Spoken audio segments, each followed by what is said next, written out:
ಮುಕ್ತಿ ಆಗುವಂಥದ್ದು ಅದು ಸೌಭಾಗ್ಯ ಅಂತ ಹೇಳ್ತಾರೆ. 4 ದಿನ 8 ದಿನ ಆಗಲಿಲ್ಲ ಅಂತಂದ್ರೆ 1 ತಿಂಗಳಿಗೆ ಬಾ ಅಂತ ಹೇಳ್ತಾರೆ. ತಿಂಗಳ ಆಗಲಿಲ್ಲ ಅಂತಂದ್ರೆ 3 ತಿಂಗಳಿಗೆ ಬಾ, 3 ತಿಂಗಳು ಆಗಲಿಲ್ಲ ಅಂತಂದ್ರೆ 6 ತಿಂಗಳಿಗೆ ಬಾ, 6 ತಿಂಗಳು ಆಗಲಿಲ್ಲ ಅಂದ್ರೆ ಒಮ್ಮರೆ ಬಾರು. ಯಾವಾಗ ಯಾಕೆ ಮಾಡೋದಕ್ಕೆ? ಇದು ಗುರು ಪೂರ್ಣಿಮೆ ಯಾಕೆ ಮಾಡ್ಯಾರ? ಗುರು ಬಾಂಧವ್ಯ ಶಿಷ್ಯ ಬಾಂಧವ್ಯ ಇಲ್ಲೇ ಕೊಡ್ಕೋ. ನೀನು ನಿನ್ನ ಸಂಸಾರ ಬಂಧನೊಳಗೆ ಬೀಳು. 12 ತಿಂಗಳು ನೀನು ಹೆಂಗ್ ಒದ್ದಾಡ ಸೈ ನೀನು ಬಿಟ್ಟದ್ದು ಒಮ್ಮರು ಗುರುವಿನ ಪಾದಕ್ಕೆ ಬಂದು ಬೀಳು. ಕ್ಷಣಮಪಿ ಸಜ್ಜನ ಸಂಗತಿ ರೇಖಾ ಭವತಿ ಭವಹರಣ ತರಣಿ ನೌಕಾ ಅಂತ ಭಗವತ್ಪಾದ ಹೇಳ್ತಾರೆ.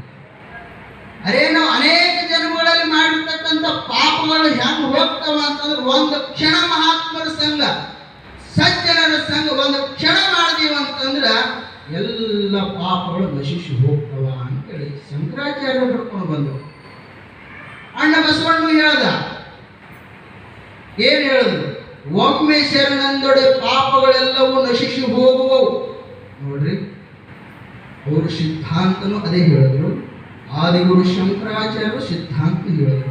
ಯಾಕೆ ಈ ಮಾತು ಹೇಳ್ತಾರ ಅಂತಂದ್ರೆ, ಒಂದು ಕ್ಷಣ, ಒಂದೇ ಒಂದು ಕ್ಷಣ ಗುರುವಿನ ಸಂಘ ಸಜ್ಜನರ ಸಂಘ ನೀವು ಮಾಡೋದು ಖರೆ ಇತ್ತು ಅಂತಂದ್ರೆ ಇಹಲೋಕ ಯಾಕ ಪರಲೋಕದೊಳಗೆ ನಿನಗ ಏನು ಸಿಗ್ತದ? ಆನಂದ ಉಂಟು ಸಿಗುತ್ತದ ಅಂತ ಹೇಳಿ. ಇಹಲೋಕ ಬೇಡ, ನಿನ್ನ ಪರಲೋಕದಾಗ ಸಿಗ್ತದ. ಯಾಕ? ಬ್ರಹ್ಮಜ್ಞಾನಿಗಳ ಸಂಘ ಮಾಡಿ ಬಂದನಪ್ಪ.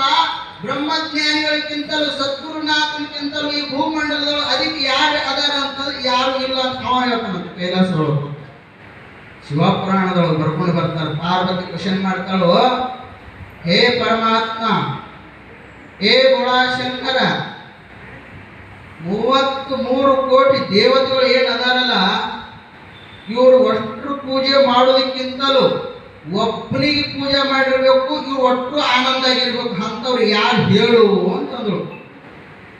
ಯಾರು ಕ್ವಶನ್ ಮಾಡಿದಳು? ಜಗಜ್ಜನನಿ ಬಗಳಾಂಬೆ ಪಾರ್ವತಿ ಕ್ವಶನ್ ಮಾಡಿದಳು. ಎಲ್ಲಾ ದೇವಾನು ದೇವತೆಗಳು ಪಾದ ಪೂಜೆ ಮಾಡೋದಕ್ಕಿಂತಲೂ ಒಬ್ಬರಿಗೆ ಪಾದ ಪೂಜೆ ಮಾಡಿರ್ಬೇಕು, ಎಲ್ಲರೂ ಆನಂದ ಉಂಟಾಗಿರ್ಬೇಕು. ನೋಡ್ರಿ, ಅಂದ್ರೆ ನಾವು ಊಟ ಮಾಡೋದಂದ್ರೆ ನೀವು ಮುಂದೆ ಕೂತವ್ರೆಲ್ಲ ಹೊಟ್ಟೆ ತುಂಬತೇನ? ಹಾಗಂಗಿಲ್ಲ. ಅವ್ರ ಭಾವನೆ ಎಂಥದ್ದು, ಅವ್ರದ್ದು ಕ್ವಶನ್ ಎಂಥದ್ದು, ಅವ್ರ ಸಿದ್ಧಾಂತ ಎಂಥದ್ದು ಅಂತ ಬಿಡಿಸಿ ಹೇಳ್ತಾಳೆ. ಆದ್ರೆ ಬ್ರಹ್ಮ ಉತ್ತರ ಕೊಡಲಿಲ್ಲ, ವಿಷ್ಣು ಉತ್ತರ ಕೊಡಲಿಲ್ಲ, ಬೋಳಾಶಂಕರ್ ಉತ್ತರ ಕೊಡಲಿಲ್ಲ. ಅವಾಗ ಪಾರ್ವತಿ ಹೇಳ್ತಾರ, ರೇ ಪಾರ್ವತಿ, ಇದಕ್ಕೆ ತಕ್ಕ ಉತ್ತರ ನೀನೇ ಕೊಡು ಅಂತ ಹೇಳಿದಾಗ ಸಾಮರ್ಥ್ಯದಿಂದ ಉತ್ತರ ಕೊಡ್ತಾಳ. ಭೂಲೋಕದೊಳಗ ಇಡೀ ತನ್ನ ಸರ್ವಸ್ವವನ್ನು ತ್ಯಾಗ ಮಾಡಿ ಲೋಕ ಕಲ್ಯಾಣಕ್ಕಾಗಿ ಭಕ್ತರ ಉದ್ಧಾರಕ್ಕಾಗಿ ಸದ್ಗುರುನಾಥ ಅಂತ ಅನಿಸ್ಕೊಂಡು ಬಂದಾನ. ಅಂತ ಸದ್ಗುರುನಾಥನ ಪಾದ ಪೂಜೆ ನೀವು ಮಾಡೋದಕ್ಕೆ ಖರೆ ಆಗಿತ್ತು ಅಂತಂದ್ರೆ ಎಲ್ಲಾ ದೇವಾನು ದೇವತೆಗಳು ಆನಂದ ಪಡ್ತಾರ ಅಂತ ಪಾರ್ವತಿ ಉತ್ತರ ಕೊಟ್ಟಾರ.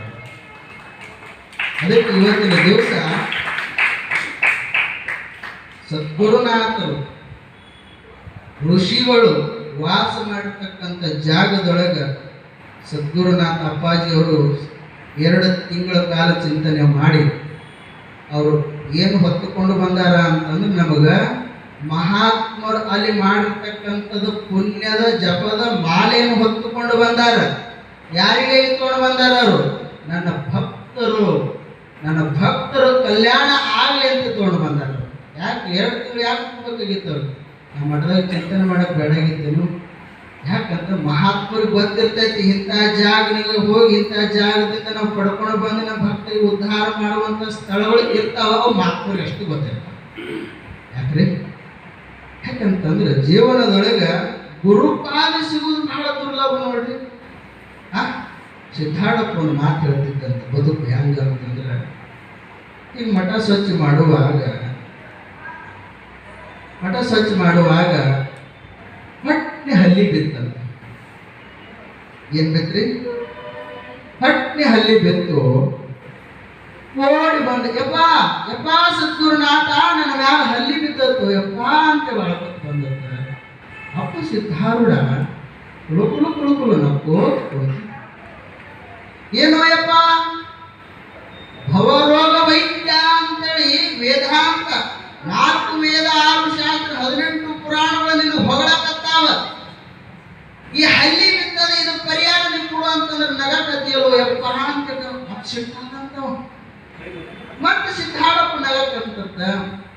ಲಾಸ್ಟಿಗೆ ಅಪ್ಪ ಸಿದ್ಧಾರ್ಥ ಕೇಳ್ದಂತ ಏನಾಗೈತಿ ಅಂತ ಕೇಳ್ದಂತ.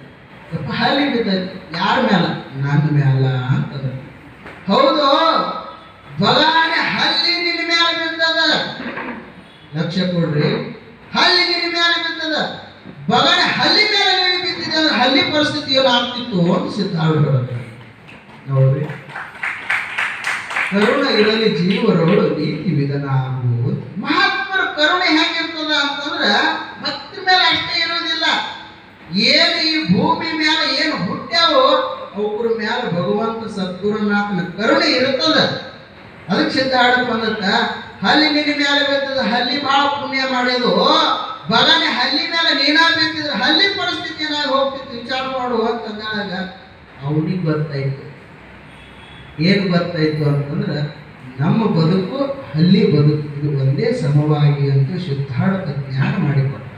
ನೋಡಿ, ಮಹಾತ್ಮರು ಯಾವ ದೃಷ್ಟಿಯಿಂದ ಯಾವ ಉದ್ದೇಶದಿಂದ ಅವರು ನಮ್ಗೆ ಉದ್ಧಾರ ಮಾಡಿ ನಾವು ಹಿಂಗ ಉದ್ಧಾರ ಮಾಡ್ರಿ, ನಮ್ಗೆ ಶಾಸ್ತ್ರ ಹೇಳೇ ಉದ್ಧಾರ ಮಾಡ್ರಿ ಅಂತಂದ್ರೆ ಇಲ್ಲ. ಭಗವಂತನ ಕರುಣೆ, ಸದ್ಗುರುನಾಥನ ಕರುಣೆ ಹೆಂಗಿರ್ತದ ಅಂತಂದ್ರ ಏನ್ ಮಾಡ್ತಾರ ನೋಡಿ ಕೆಲರಂ, ಮಾತನಾಡಿ ಕೆಲರಂ, ಮುಟ್ಟಿ ಕೆಲರಂ. ಅರೆ ಈ ಜೀವಾತ್ಮ ಜೀವಗಳು ಏನದಾವಲ್ಲ ಭಗವಂತ ಹಿಂಗ ಮಾಡಂತ ಯಾವ ಗ್ರಂಥದೊಳಗೆ ಬರೆದಿಲ್ಲ. ಭಗವಂತನ ಜ್ಞಾನ ದೃಷ್ಟಿದಿಂದ ನಿನಗೆ ಉದ್ಧಾರ ಮಾಡ್ತಾನ, ವಾಣಿ ಶಕ್ತಿಯಿಂದ ನಿನಗೆ ಉದ್ಧಾರ ಮಾಡ್ತಾನ. ಭಗವಂತ ಸದ್ಗುರುನಾಥ ಸದಾಕಾಲ ಜಪಮಣಿ ಹಿಡಿದು ಜಪ ಮಾಡಿರ್ತಕ್ಕಂಥ ತನ್ನ ಅಮೃತ ಹಸ್ತದಿಂದ ಉದ್ಧಾರ ಮಾಡ್ತಾನೆ. ಅದಕ್ಕೆ ನೋಡಿ ಕೆಲವರು, ಮಾತನಾಡಿ ಕೆಲವರು, ಮುಟ್ಟಿ ಕೆಲವರು. ಯಾಕೆ ಹೇಳ್ತಾರೆ ಮಹಾತ್ಮರು? ಮಹಾತ್ಮರ ಬಳಿ ಯಾಕೆ ಶಕ್ತಿ ಇರ್ತದ ಅಂತಂದ್ರೆ ಅವರು ಟೈಮ್ ವ್ಯರ್ಥ ಮಾಡಂಗಿಲ್ಲ. ಭಾಳ ಲಕ್ಷ ಕೊಟ್ಟಿರ್ಬೇಕು. ನೀವು ಅಪ್ಪಗಳಿಗೆ ಫೋನ್ ಹಚ್ಚಿದ ಭಾಳ 2 ನಿಮಿಷ ಮಾತಾಡ್ರಿ ಅಪ್ಪಗಳು. ಗೊತ್ತಿದ್ರೆ ನಿಮ್ಗೆ ಎಲ್ಲರಿಗೆ ಹಚ್ಚಿದವ್ರಿಗೆ ಗೊತ್ತಿರ್ಬೇಕು. ಅಪ್ಪಗಳು ಎಲ್ಲರೂ ಭಕ್ತರು ಆರಾಮಿದ್ದೀರಾ? ಆರಾಮಿರಿ. ಇಷ್ಟ ನಿಮ್ಮ ಆರಾಮಿದ್ದೀರಪ್ಪ ಅಂತ ಕೇಳಿದ್ರೊಳಗೆ ಕಟ್ಟ. ಯಾಕಂತಂದ್ರೆ ಅವರು ಟೈಮಕ್ಕೆ ಭಾಳ ಮಹತ್ವ ಕೊಡುವಂಥ ಸದ್ಗುರುನಾಥ. ಅವರು ಮುಖ ತಗೊಳ್ಕ್ ಹೋಗಿದ್ದಾರೆ. ಚಿಂತನಗೋಷ್ಠಿ ಮಾಡ್ರಿ ಅಂತ ಹೇಳಿದ್ರು, ಮಾಡದೆ ಬರ್ತಾರಂತ ನೋಡಿ ಸುಮಾರು ನಾನು ಒಂದು 20 ನಿಮಿಷ ಮಾತಾಡಿದೆ. ಬರ್ತಾರೆ ಯಾಕಂತಂದ್ರೆ ನಿನ್ನೆ ಸಾಯಂಕಾಲ ಜಗದ್ಗುರು ಷಣ್ಮುಖಾರೂಢರ ದಿವ್ಯ ಮಂದಿರಕ್ಕೆ ಹೋಗಿ ಅಲ್ಲಿ ದರ್ಶನ ತಗೊಂಡು